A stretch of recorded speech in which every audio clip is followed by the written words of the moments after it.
Olá, vamos falar hoje sobre um salmo muito conhecido. Eu queria que você meditasse comigo no Salmo 23. Aquele texto conhecido que já virou até adesivo de carro. O Senhor é o meu pastor, nada me faltará. Este salmo é cheio, é rico de promessas.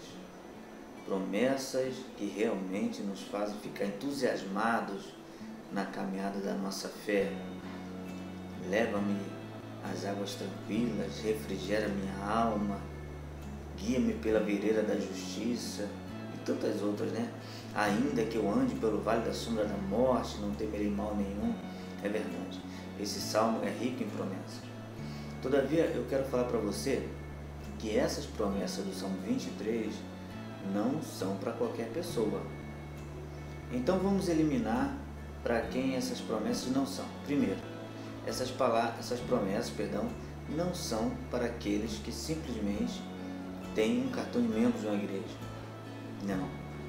As promessas do Salmo 23 também não são simplesmente para aqueles que têm cargos na igreja. Também não.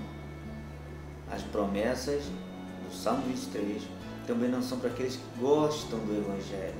Não. A Bíblia é bem clara. Veja o que diz o salmista: o Senhor é o meu pastor. Então o salmista está dizendo que as promessas do Salmo 23 são para ovelhas. Só as ovelhas de Cristo têm direito a essas promessas. Você pode estar pensando assim: pastor, então eu posso estar na igreja e não ser ovelha de Cristo? Pode. Você pode frequentar uma igreja e não ser ovelha de Cristo. Eu vou dar para você 2 sinais quando as pessoas demonstram que não são mais ovelhas. Veja só. O aprisco para as ovelhas era um lugar de segurança, era um lugar de refrigério, um lugar onde elas gostavam de estar, porque ali o pastor estava, cuidava, protegia. Ou seja, o aprisco era o porto seguro das ovelhas. Eu faço agora a comparação entre o aprisco e a igreja.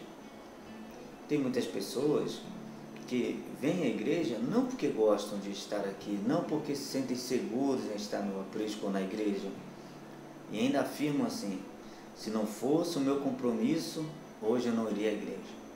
Se não fosse a minha responsabilidade, hoje eu não iria à igreja. Cuidado, este é um sinal de que você está deixando de ser ovelha. Nós temos que vir à casa do Senhor com prazer, com alegria. É exemplo do salmista, né? Quando ele diz: alegrei-me quando me disseram, vamos à casa do Senhor. O segundo sinal é quando nós nos achamos autônomos ou emancipados. A ovelha depende do seu pastor. A ovelha precisa do seu pastor para guiá-la, para conduzi-la. Mas nós estamos nos achando muito superiores a meras ovelhas. A decisão é nossa, a vontade é nossa, o querer é nosso, e nós estamos esquecendo de Deus, do governo de Deus sobre a nossa vida. Falar em soberania de Deus quando as coisas dão certo, falar em soberania de Deus quando aquilo é a resposta que nós queremos ou é o que nós estávamos buscando, é simples. Mas entender e acreditar na soberania de Deus quando a resposta é ou não é muito complicado. Se você se sente autônomo, se você se acha independente, acredita que nem precisa mais orar, fique esperto. Você está deixando de ser ovelha. A ovelha depende do pastor. Se você é ovelha, essas promessas são para você. Todavia, se você não é mais ovelha, essas promessas não são mais para você. Pense nisso. Que Deus te abençoe. Em nome de Jesus.